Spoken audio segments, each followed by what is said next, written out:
शेतात येणाऱ्या रोज मजुरीच्या बाया आणि हुंडा घेणाऱ्या बाया यातील फरक तुम्हाला सांगते. माझ्या शेतात सुद्धा आल्या आहे म्हणून मी तुम्हाला सांगताय. रोजीच्या बाया कशा असते तुम्हाला सांगू का? 11ला येतात. 11ला आल्याबरोबर अर्धा तास बरोबर शर्ट घालायसाठी, खालचं चुस्त घालायसाठी, पाणी प्यायसाठी, डोक्याला रुमाल बांधायसाठी अर्धा तास लावतात. 11:30ला हळूसकन कामाला हात लावतात. त्याच्यानंतर 1 वाजता पाणी प्यायसाठी येतात. तिथे 20 मिनिटं घालवतात सगळ्याजणी पाणी प्यायला. 20 मिनिटं घालवल्यानंतर 2:30 पर्यंत काम करतात. 2:30 वाजता जेवायला येतात. 3:30 पर्यंत जेवण करतात. तेव्हाही त्यांना म्हणायची आपल्याला उजागिरी नसते की कर न ग लवकर, आणि म्हणायची उजागिरी नसते, आणि मग कामाला लागतात.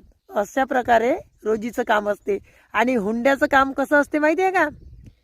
सकाळी एकदम 7ला येतात आणि न चुकता अशा पटापट कामं करतात. आणि एखादी बाई जर मागं लागली तर दुसरी बाई तिला काय म्हणते माहिती आहे का?